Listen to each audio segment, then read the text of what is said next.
السلام عليكم ورحمة الله تعالى وبركاته. مرحبا بكم في قناة سهيلة كنغي. اليوم جيتكم بوصفة جديدة وبمكونات جديدة للوصفة هذه تاع المكسرات اللي راح نخدمها للحسون والكناري لهذه المرحلة، مرحلة التجهيز. المكسرات هنا راكم تشوفوا يعني كمية صغيرة شريتها، عندي فيها الجوز كما راكم تشاهدوا، فيها اللوز والبندق كمية يعني قليلة. هذه الكمية هذه شريتها بحوالي 300 ولا 400 دينار كما راكم تشاهدوا، يعني كمية فريمون قليلة بزاف. وكي نرحيها من بعد راح تشوفوا شحال راح تخرج لي الكمية هذه. يعني كل حاجة كما راكم تشاهدون. علاش نحرص على هذه المكونات هذه؟ لأنها غنية بالفيتامينات وكذلك الأوسيلينيوم اللي يحتاجهم الطير في هذه المرحلة، يعني مرحلة التجهيز. عندي هنا لاشيكوري معروفة بنسبة عالية كذلك بالفيتامينات وخاصة لاكولين. لاشيكوري اللي هي الهندباء البرية. عندي كذلك سقوق فيه معادن كثيره، وكنت هدرت لكم على هاد المكونات كامل تاع اللي راهم هنا، كنت هدرت لكم على الفيتامينات الموجوده فيها. عندي كذلك هذه زريعه الكيف اللي كذلك فيها نسبه عاليه من لو سيلينيوم كيما السقوق. كذلك فيه شغل يعتبر شغل انتيبيوتيك، فيه حاجة اللي تحافظ على صحة الطير. عندنا هنا لو شاردون ماري كذلك فيه نسبة عالية من لاكولين. وعلاش اخترت لو شاردون ماري وكذلك الهندباء البرية؟ لأن فيها لاكولين. كذلك راح نستعمل صفار البيض وراح يحافظ لنا على كبد الطير. عندنا كذلك هنا حب رشاد كنت تكلمت عليه، الفوائد تاعو يعني عظيمة جدا اللي راح تعاون الطير. عندي هنا البولين كما راكم تشاهدوا، البولين معروف فيه فيتامينات كثيرة وكبيرة. هنا الزريعة تاع فلفل الحار اللي فيه نسبة عالية كذلك من لا فيتامين سي وكذلك الأوسيلينيوم. كما هنا راكم تشاهدوا هدرت على هذه المكونات خاصة لأنها تحتوي على الأوسيلينيوم، يعني نسبة عالية في هذه المواد هذه. هنا كما راكم تشاهدوا راني رحيت هذاك لوس يعني باش نقتصر الفيديو.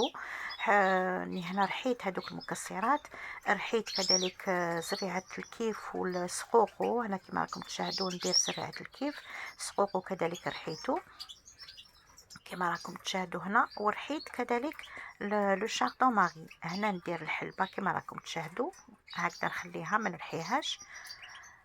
هنا سي لو شاردون ماري اللي رحيته راني نزيد فيه ونخلط كلش. يعني شوفوا الكميه اللي تحصلت عليها. راح نزيد هذيك الزريعه تاع الحار، ما نديرش بزاف، ندير كميه شويه صغيره، ونزيد شويه تاع حب الرشاد ونخلط الكميه هذه. راكم تشاهدوا انها كميه كبيره. كيفاش راح نحتفظ بها في لو كونجيلاتور. انا هنا بعد ما يعني باش نجي نستعملها نجبدها من لو كونجيلاتور كما راكم تشاهدوا هكذا. ناخذ الكميه يعني اللي راح تساعدني، يعني الكميه اللي راح نحتاجها للطيور ديالي يعني المقانن. انا هنا اليوم اخترت اني نمد المقانن، نمد لهم هاد لاباتي تاع اللوز ونمد لاباتي فلاي لي كناري. راكم تشاهدوا شوفوا كيفاش راح نخدم. اذا ناخذ الكميه اللي نحتاجها ونزيد معاها، اذا كما راكم تشاهدوا نزيد صفار البيض. صفار البيض كذلك راح يزيد يعني فيه لي بروتين، نسبة ثاني تاع لي بروتين راح يعاون الطير في الجهوزية، وكذلك يعني فيه نسبة قلت لكم عالية من لي بروتين. ناخذ الكمية اذا هكذا، والباقي راح نعاود نرجعوه في لو كونجيلاتور. شوفوا هذا وين خرجتها من الكونجيلاتور، يعني ماهيش راح تكون مجمدة لانها ماشي مشمخه. فوالا دوك انا هنا واش راح نزيد، راح ناخذ ربع صفار بيض او اكثر يعني على حسب الكميه تاعي. هنا راح ناخذ نصف تاع الصفر البيض، ناخذ لا مواتشي هكذا لان الكميه عندي شويه يعني راهي شويه كبيره. اذا ناخذ هنا هكذا صفر البيض، نص صفر البيض، وراح ندخلو مع كامل هذاك المواد، هذاك اللوز والحبوب اللي درتها، هذيك الحبوب نقولوا لها كذلك لي غران دو سونتي كما راكم تشاهدوا. يعني هكذا باش نوريكم، لان يعني اللي تقدروا ديروا هاد لاباتي هذه تقدروا ديروها بالحبوب اللي تحبوا، لكن تختاروا تسمى الحبوب اللي تكون مليحه كما راكم تشاهدوا. اذا نخلط مليح حتى صفار البيض هذاك ما يقعد ليش يبان، يعني راح يتخلط يدخل في كامل هذاك اللوز يعني هذيك المكسرات كما راكم تشاهدوا.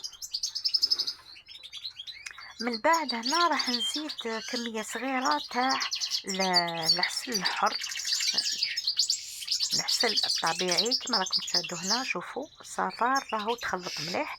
نزيد هنا العسل الطبيعي، لازم يكون عسل طبيعي. ناخذ كميه صغيره ونديرو في هاد لاباتي هذه. وكذلك العسل الحر تاني فيه فيتامينات اللي يحتاجها الطير، بلا ما نعاود يعني نذكرها.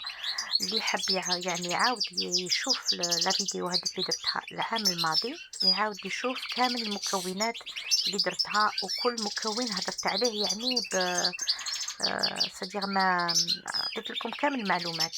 اذا هنا راح نشوف هذه هي الكميه اذا اللي راح نخدم بها كما راكم تشاهدوا.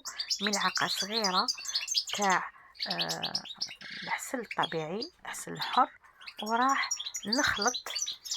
نخلط مليح باش يعني هذاك العسل يدخل في هذيك المكونات هذه كامل، ما تكونش معجنه، ما تكونش مشمخه بزاف، يعني تبقى شويه ناشفه.